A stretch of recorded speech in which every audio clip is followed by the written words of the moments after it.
আসসালামু আলাইকুম রহমতুল্লাহ। আশা করি সকলেই অনেক ভালো আছেন। আজকের এই ভিডিওতে আমরা জানব আল্লাহ সুবহানাহু ওয়া তাআলা কেন আমাদেরকে ধৈর্য ধরতে বলেছেন এবং কেন আল্লাহ সুবহানাহু ওয়া তাআলা আমাদের সব সমস্যার সমাধান সাথে সাথে করেন না। আসেন তাহলে দেরি না করে শুরু করা যাক। একবার হযরত মুসা আলাইহিস সালাম আল্লাহর কাছে জিজ্ঞাসা করলেন, হে আল্লাহ, আপনি কেন আমাদের ধৈর্য ধরতে বলেন? কেন আপনি সঙ্গে সঙ্গে আমাদের কষ্ট দূর করেন না? আল্লাহ তখন তাকে বললেন, হে মুসা, আমি তোমাকে এর একটি উদাহরণ দেখাতে চাই। তুমি একটি নির্দেশ জায়গায় গিয়ে বসো এবং যা করবে তা তুমি মনোযোগ দিয়ে দেখো। হযরত মুসা আলাইহিস সালাম আল্লাহর নির্দেশ মতো একটি পাহাড়ের কাছে গিয়ে বসে পড়লেন। কিছুক্ষণ পরে তিনি দেখলেন একটি ছোট্ট শিশু তার হাতে একটি মুদ্রা নিয়ে নদীর তীরে খেলছে। হঠাৎ সেই মুদ্রা তার হাত থেকে পড়ে নদীর মধ্যে হারিয়ে গেল। শিশুটি তখন কান্না করতে করতে সেখান থেকে চলে গেল। এর কিছুক্ষণ পরে এক বৃদ্ধ ব্যক্তি এসে নদীর তীরে বসে কিছুক্ষণ বিশ্রাম নিলেন। বিশ্রাম শেষে তিনি উঠে দাঁড়াতে গিয়ে হঠাৎ নদীর তীরে সেই হারিয়ে যাওয়া মুদ্রাটি খুঁজে পেলেন। তিনি মুদ্রাটি তুলে নিয়ে খুশি মনে চলে গেল। তারপরে এক যুবক সেই একই স্থানে এসে বসে বিশ্রাম নিচ্ছিল। ঠিক তখন এই শিশুটির বাবা এসে সেখানে উপস্থিত হলেন এবং তার মনে হলো যে যুবকটি তার ছেলের মুদ্রাটি চুরি করেছে।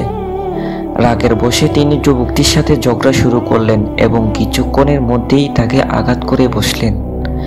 যুবকটি আহত অবস্থায় সেখান থেকে পালিয়ে গেল। এই ঘটনার পর আল্লাহ সুবহানাহু ওয়া তাআলা হযরত মুসা আলাইহিস সালামকে বললেন, হে মুসা, দেখলে কিভাবে সবকিছু আমার পরিকল্পনায় ঘটে? যে শিশুটি তার মুদ্রা হারিয়েছিল সেটি ছিল তার পরীক্ষার অংশ, কিন্তু সে যদি ধৈর্য ধরত তাহলে তার মুদ্রা ফিরে পাওয়ার সুযোগ পেত। বৃদ্ধ লোকটি মুদ্রাটি খুঁজে পেয়েছিল কারণ তা ছিল তার রিজিক, আর যুবকটি আহত হয়েছিল কারণ তার পূর্বের একটি অন্যায়ের শাস্তি ছিল সেটি। আল্লাহ সুবহানাহু ওয়া তাআলা আরো বলেন, আমি তোমাদের ধৈর্য ধরতে বলি কারণ আমি সবকিছু পরিকল্পনা অনুযায়ী করি। আমার বান্দারা যখন ধৈর্য ধরে তখন তাদের জন্য আমি সেই ধৈর্যের ফলস্বরূপ উত্তম কিছু প্রস্তুত করি।